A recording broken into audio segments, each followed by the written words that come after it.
Hindi, Dan. Ha? Dan. Dan. Akala ko si Dan. Gagamitin mo yan ron pamalengke sa ano, sa Big Roy? Tangin, nakakayanin mo pa ba yun? Kaya Oo nga. yun dyan. Duty nga ako dyan, 48 hours eh.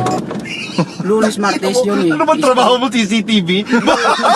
May tulog-tulog din naman. Mayroon naman din. Ano sabi ng tita mo sa'yo ngayon? Dinilit ko na yung account ko. Tuwing nagpo-post ako ng picture natin yung kumakain tayo sing. Sinasabi sa akin na nasisiraan na raw ako ng bayad dito sa Manila. Gumagamit daw ako ng AI. AI ka raw. Sabi?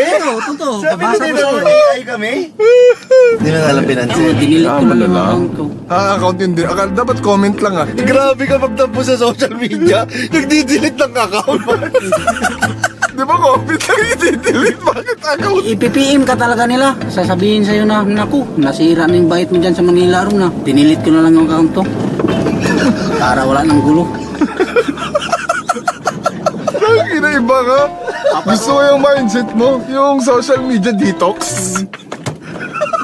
Hindi, kisa masira ulo mo kakatingin sa social media, hindi nyo maaalis ang focus ko ngayon. Sabi ni Aaron, nasa magandang ano ako ngayon. Yung headspace ko, maganda mundo ko ngayon, di ba? Hindi, in fairness naman kasi, baka ilang beses mo na rin kasi sinira yung mood nila dati.